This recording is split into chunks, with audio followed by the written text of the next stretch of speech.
요즘은 에이즈라는 말을 사실은 잘 안 써요. HIV 보균자라는 말을 더 많이 씁니다.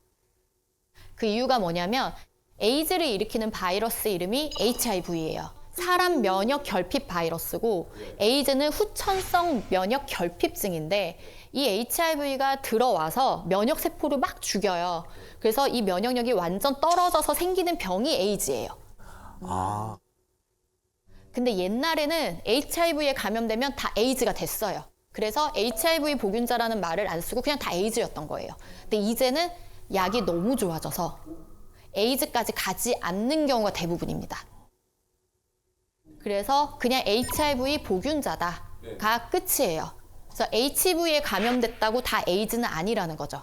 그래서 약을 계속 먹게 되는데 약을 먹다 보면 이 몸 안에 있는 바이러스 타이터 검사를 했을 때 거의 0에 수렴할 정도로 검출이 안 돼요. 그렇기 때문에 예전만큼 어마무시하게 막 무섭고 생명을 앗아가는 병이라기보다는 평생 관리해야 되는 만성질환이다라고 요즘은 인식이 조금 바뀌고 있거든요. 그런데 우리가 에이즈라면 떠올리는 편견들이 몇 개 있어요. 그렇죠. 동성애자. 예. 예, 그리고 에이즈 뭐 걸리는 사람이랑 밥도 같이 먹으면 안 된다. 맞아요. 밥 먹으면 막 침. 괴담들 침으로 옵는. 살고. 이런 거 막 편견과 오해거든요. 성접촉으로 걸리는 경우가 사실 대부분이에요. 이 성접촉에서 보면 양성 간의 성접촉이 가장 퍼센트가 높아요. 저게 사실 양성간이라기보다는 항문성교? 일대 위험도가 조금 더 올라가는 건데 왜냐하면 항문성교를 할 때 상처가 생길 확률이 더 높아지기 때문이에요. 상처가 있으면 균이 잘 침투되겠죠. 네. 네, 그래서 항문성교를 할 때 조금 더 전염률이 높아서 그런 동성애자들이 퍼뜨린다라는 오해가 생겼던 거고요. 실제 그 사람들이 한다고 자연 발생하는 게 아니고 전염병인 거죠. 그냥 일반적인 성관계를 할 때도 상처가 생긴다면 전염이 더 잘 돼요. 그래서 모든 성병은 남성이 여성한테 전염할 확률이 더 높습니다. 그 이유가 여성은 상처가 생긴 경우가 좀 더 많고요. 남자는 상처가 생기는 일이 별로 없기 때문에 그렇거든요. 그러면 한 번 성접촉으로 얼마나 걸리는지 보시면 근데 그렇게 높지는 않은데? 생각보다 높지 않죠. 1% 정도예요. 한 번 관계로. 그래서 막 어마무시하게 떨지는 않아도 된다. 하지만 당연히 조심하셔야 되고요. 그리고 수혈이 가장 높아요. 그러니까 피가 섞이는 게 가장 확률이 높고요. 수직 감염도 좀 높죠. 임신부가 아기를 낳을 때 수직 감염이 22%, 뭐 23% 높은데 요즘은 약이 굉장히 잘 나왔다고 말씀드렸잖아요. 그 약을 잘 복용을 하는 경우에는 1% 미만으로 떨어져요. 물론 그럼에도 불구하고 제왕절개를 합니다. 그러면 아기는 괜찮아요. 아이한테 네. 균이 안 가요? 네. 그러면 저희가 타액으로 옮는다 봐. 이거는 사실 아니네요. 아닙니다. 성관계에도 1%인데. 그럼 관계를 할 때 네. 콘돔을 끼고 하면은 그런 어떤 그 전염 능력이 없는 건가요? 많이 떨어집니다. 확률이. 만약에 보균자인데 애인이 생겼어요. 애인은 비보균자예요. 근데 두 분이 연애를 할 때는 어떻게 해야 하느냐? 이분은 항바이러스제, HIV 치료제를 복용을 하시고 이 상대는 프랩이라는 약을 먹어요. 예방약이에요. HIV 예방약을 먹고 이렇게 두 분이 관계를 하면 전염률은 거의 0이다. 그러니까 죽는 병이라기보다는 평생 관리하는 병. 네, 이렇게 바뀌고 있습니다. 당연히 그래도 걸리면 안 되니까 항상, 항시 사람을 만날 때 조심하시고 파트너가 바뀔 때마다 검사를 꼭 하시는 걸 추천을 드립니다. 성기사마귀, 콘딜로마, 곤지름 들어보신 적 있으시죠? 아, 곤지름으로 들어본 적 있어요. 외음부에 이렇게 몽글몽글하게 뭐가 생겨요. 그러니까 사마귀 덩어리 같은 게 생기는 거거든요. 이런 질환이 생기는 바이러스를 HPV라고 하는데 이런 성기사마귀도 일으키지만 암 종류를 일으키는데 자궁 경부암, 아, 그리고 남성의 성기암, 항문암, 두경부암, 드물게 여성의 질암 이런 암들을 일으킬 수 있어요. 그래서 자궁경부암 백신 주사라고는 많이 들어보셨을 거예요. 그게 바로 이 HPV를 예방하는 주사입니다. 현재 12세에서 17세 여성분들 나라에서 주사 놔주니까 꼭 맞으시면 좋고 26세까지는 항체가 가장 의미 있게 생긴다라고 되어 있어서 26세 이전에 맞는 걸 가장 추천을 드리고 나이가 더 들어도 맞는 게 좋은데 근데 이거는 여자만 맞는 거잖아요. 맞아요. 나라에서 해주는 거는. 어, 근데 남자분들은 돈 내고 맞으실 수 있습니다. 맞을 수 있어요. 네, 두경부암이나 성기암, 항문암 예방 효과가 있기 때문에 둘 다 맞는 게 낫지 않나? 둘 다 맞는 게 좋겠네. 네, 남자도 맞는 게 좋고 해외에서는 실제로 남성분들이 굉장히 많이 맞아요. 두경부암 때문에. 근데 이 HPV는 증상이 아무것도 없어요. 그냥 얘네가 일으키는 증상은 곤지름 아니면 암. 딱 이거. 그래서 내가 갖고 있는지는 검사를 하기 전에 모릅니다. 병이 걸리지 않으면. 근데 실제 검사를 해보면 굉장히 많고요. 특히 20대, 30대 초반 성적으로 활발하신 분들은 90% 이상이 거의 다 양성으로 나와요. 병원에 오셨을 때. 따라서 HPV는 예방을 하면 가장 좋거든요. 역시 콘돔이 가장 좋은 방법 중에 하나고요. 파트너가 바뀌면 꼭 검사를. 제가 생각했을 때 진짜 이거는 웬만하면 안 걸리는 게 좋다. 제일 치명적인 건가? 뭐죠? 증상을 가장 많이 일으키는 성매개 질환인데 헤르페스입니다. 저 뭔지 압니다. 네, 입에 입술 네, 옆에 부르터가지고 뭔가 간질간질하다가 뭐가 이렇게 물집 같은 거 생기고 네. 어린이 때 맞아요. 경험했던 분들이 많을 거예요. 입술 같은 경우는 우리가 어린이 때 갖고 있는 경우가 어른들이 내가 헤르페스가 있는 상태에서 아유 이쁘다 하고 뽀뽀했다가 옮겨주는 경우가 많은 거예요.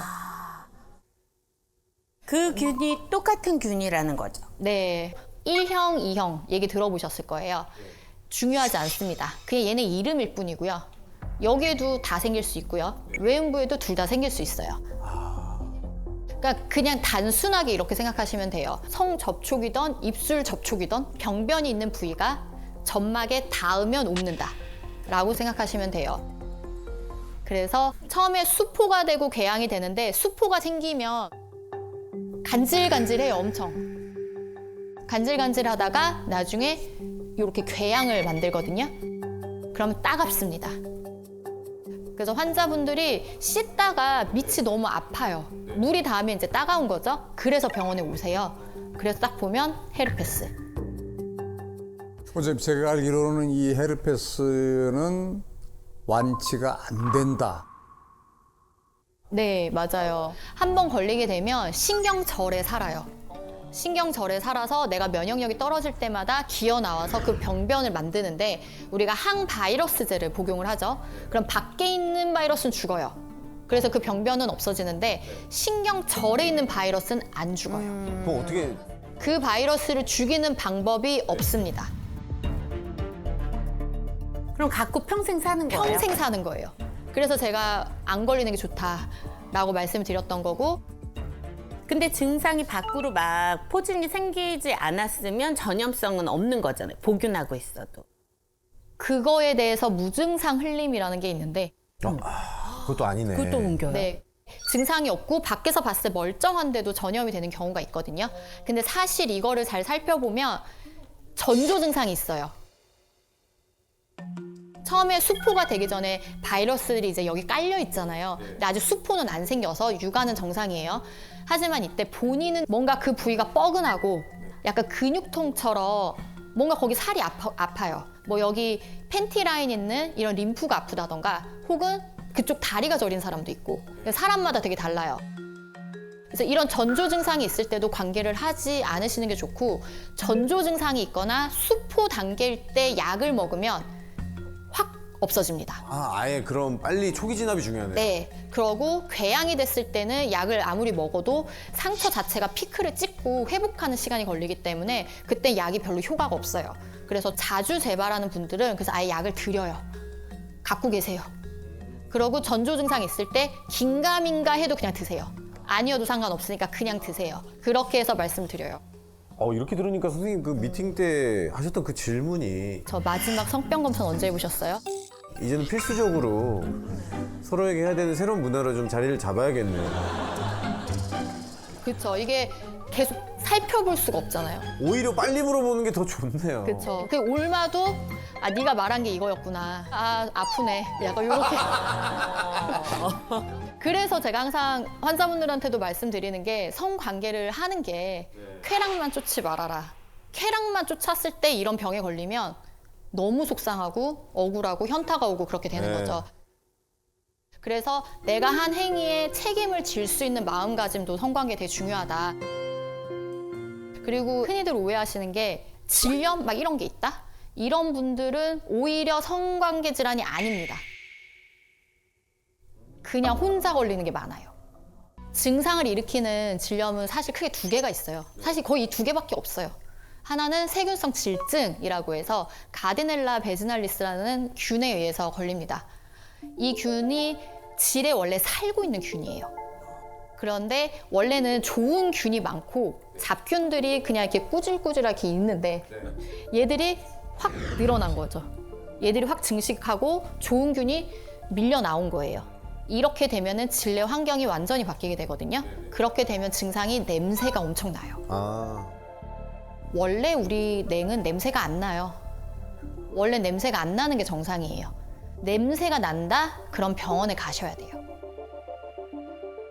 그리고 노란색 냉이 나옵니다. 이 두 가지 증상이 세균성 질증이고 질내 밸런스가 깨져서 생긴 거다. 그러니까 내가 뭐 어떤 균이 들어오거나 뭘 잘못해서 생기는 건 아니고 면역력이 떨어지거나 그냥 이 안에서의 밸런스가 그냥 붕괴된 것 뿐이기 때문에 병원에서 항생제를 먹으면 다시 원래 밸런스로 돌아가게 됩니다. 근데 이걸 안 하잖아요. 그냥 계속 이 상태로 있어요.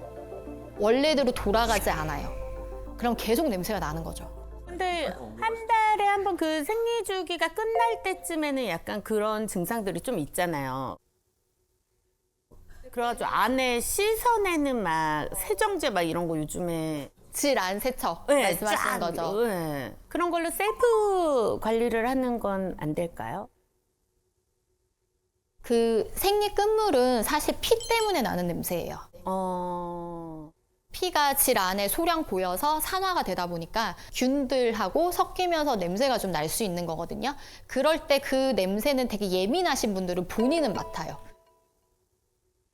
그게 싫다면 안쪽을 그렇게 세척해내는 거는 나쁜 방법은 아닌데 근데 자꾸 사용하면 정상적으로 잘 있는데 뭐가 들어와서 흐트러뜨리는 거거든요. 그래서 평소에 사용하는 거는 완전 비추입니다. 그 두 번째, 칸디다 질염이라고 있어요. 쉽게 곰팡이라고 많이 말을 하기도 하고요. 정확하게 진균 감염인데요. 인터넷에 찾아보시면 치즈 덩어리 같은 분비물이 나오는 게 특징입니다 라고 되어 있는데 실제 임상에서 보면 치즈 덩어리 같은 분비물이라기보다는 녹색이나 물 같은 냉이 속옷이 젖을 만큼 나오거나 약간 노란색의 납작한 그런 덩어리 같은 분비물이 나오는 게 칸디다 질염. 그리고 이게 나오면서 질 입구가 엄청 가려워요. 그런데 이 칸디다는 우리가 몸 안에 다 조금씩 가지고 있어요. 이런 피부 밑에도 다 조금씩 있고. 그런데 이렇게 자주 걸리시거나 하는 분들이 있는데 1년에 6번 이상 걸리면 저희가 만성 칸디다라고 하고요. 최근에 타이트하게 한 3번 걸려도 만성을 의심해봐라 라는 데이터가 있어요. 그래서 만성으로 걸리시는 분들은 이게 몸에 많은 거겠죠. 많고 면역력이 떨어져 있는 거예요. 이런 경우에는 만성에 준한 치료를 따로 하셔야 됩니다. 그리고 또 막 성관계 할 때마다 이거 걸린다. 그래서 막 남자친구한테 옮은 것 같다. 이렇게 또 병원에 와서 말씀하시는 분들이 계시는데 관계하고 나서는 일시적으로 분비물도 나오고 뭔가 냄새도 나는 것 같고 질염인가?